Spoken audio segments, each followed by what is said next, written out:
Katika siku ya leo tunaenda kujifunza mada moja muhimu sana ambayo inahusu ugonjwa wa ukimwi.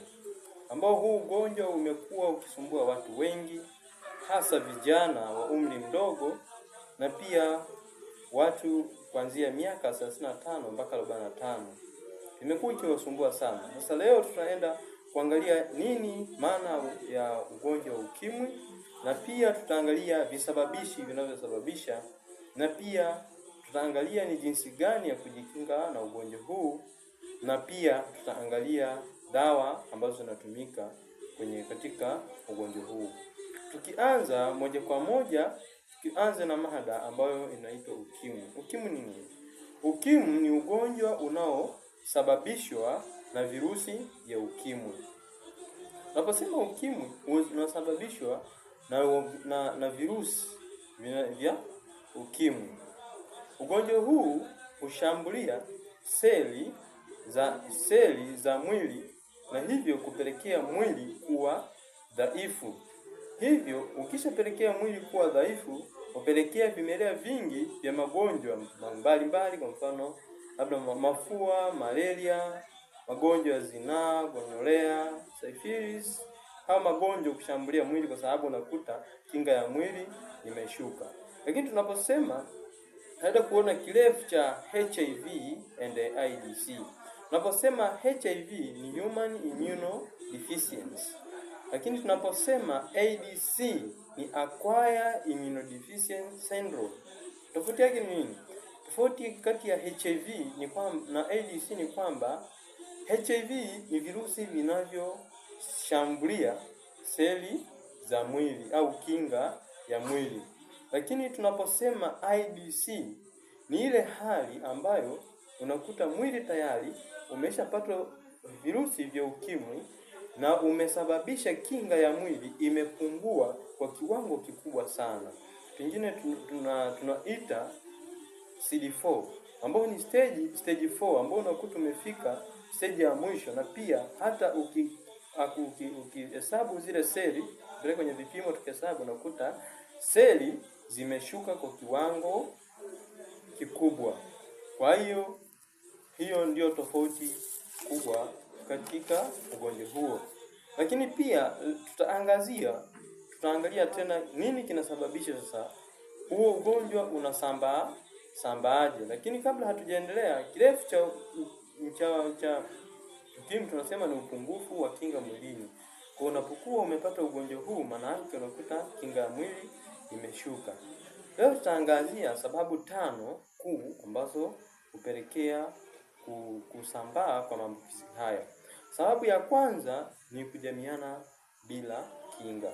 Unapokuwa unafanya mapenzi na mtu aidha labda kuna mtu umekutana hapo, mpenzi wako haujawahi kumpima, unafanya naye mapenzi kwa mara ya kwanza, ni kumwamini, labda pengine unakuta na hayo maambukizi. Kwa mkifanya, wakati mnafanya ile tendo, endapo mtapata mchubuko wakati mnaendelea na tendo, damu zikatoka zikakutana, hivyo hupelekea wale wadudu kuhama na kuingia kwenye damu, na hivyo mtu huweza kupata maambukizi kwa njia hiyo. Lakini pia tutaangalia sababu ya pili ambayo ni kujichoma kupitia sindano. Mtu unapokuwa labda unamhudumia mtu mgonjwa ambaye ana maambukizi, ukajichoma na sindano ile, hupelekea kupata hayo maambukizi.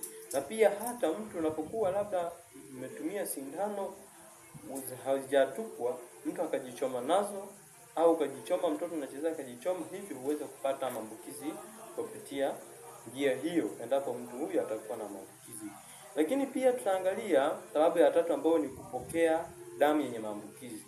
Unapokuwa unawekewa damu, labda unaongezwa hospitalini, kama haijafanyiwa uchunguzi mkubwa, haijapimwa kama mtu ana maambukizi, endapo hiyo damu itakuwa na maambukizi ukawekewa, hivyo itapelekea mtu kupata maambukizi kwa njia hiyo ya kuwekewa damu. Kwa tunapokuwa tunatoa hiyo damu, tutakuja kuona jinsi ya kufanya ili tusiweze kupata maambukizi haya. Lakini pia tutaona sababu nyingine ambao mama mwenye maambukizi kuweza kumwambukiza nani? Mtoto. Wakati wa kujifungua, mama mjamzito anapokuwa na maambukizi, endapo hatajifungua kwa njia ambayo ni salama na uangalifu mkubwa, hupelekea kumwambukiza yule mtoto pale tu anapokuwa anazaliwa. Endapo mtoto atapata michubuko wakati anazaliwa, hivyo itapelekea mtoto huyo kupata maambukizi. Lakini pia cha mwisho ni kushika damu yenye maambukizi. Hii imekuwa ni sababu kubwa ambayo wamama wengi wameshindwa kugundua kwamba sababu ya maambukizi ni nini. Ukuta mtu ni mzee na umri umeenda, labda hajajihusisha na mapenzi au kufanya labda kujichoma na sindano, kumbe wakati alienda hospitalini au leba, mtoto wake amejifungua, hajui kama yule mtoto na maambukizi. Alichukua zile nguo labda za mtoto za mama baada ya kujifungua, anaenda kuzifua bila kuvaa mipira au kinga yoyote. Hivyo endapo mtu yule atakuwa na maambukizi, na wewe mama ambao unafua bila kutumia kinga yoyote ile, na kama una kidonda, wale wa virus watahama na kuja kwenye mkono wako au kwenye mikono, na hivyo itapelekea kuchanganyikana damu. Wadudu hao watakuwa tayari wameshakupata na watakuwa wanasambaa. Na hawa wadudu huingia ndani ya mwili ndani ya masaa 72. Hawa wadudu wanapokuwa mahali wanakaa kwa masaa 72. Kwa hiyo kama masaa 72 hayajapita, ukapata hizo dalili zote, labda ukakutana nazo, basi unapata hatari kubwa ya kupata maambukizi ya ukimwi. Asanteni sana katika siku ya leo ambao tumefundishana kuhusu maana ya ukimwi na visababisha ambavyo vinasababisha, ambapo hatujaelewa. Basi tutakaporudi tena kuangalia jinsi gani sasa ya kujikinga na haya maambukizi, naomba uulize swali au ucomment sehemu ambayo hujaelewa, ili niweze kukupa elimu zaidi. Kwa katika kipindi kifuatacho tutaangalia jinsi ya kuzuia, na pia ni wapi uende ili ukapate huduma ya kwanza unapokuwa umegundulika umepata, na pia tutaangalia dalili ambazo zitakupata endapo ukipata ugonjwa huu. Endapo ukizipata sasa, tutawaambia utaenda wapi kwenye kituo cha afya kwa ajili ya kufanya check up. Asanteni sana na washukuruni sana. Mungu awabariki nyote ambao mnafuatilia chaneli hii. Naamini tutajifunza magonjwa mengi sana na tutaelewa jinsi ya kujikinga magonjwa haya ambayo yamekuwa ni common sana kwa watoto, kwa wamama na kwa wazee. Mungu awabariki. Muendelee kusubscribe pamoja na kucomment ili tuweze kufahamishana pale ambapo unakuta hatujaelewa vizuri. Bye bye.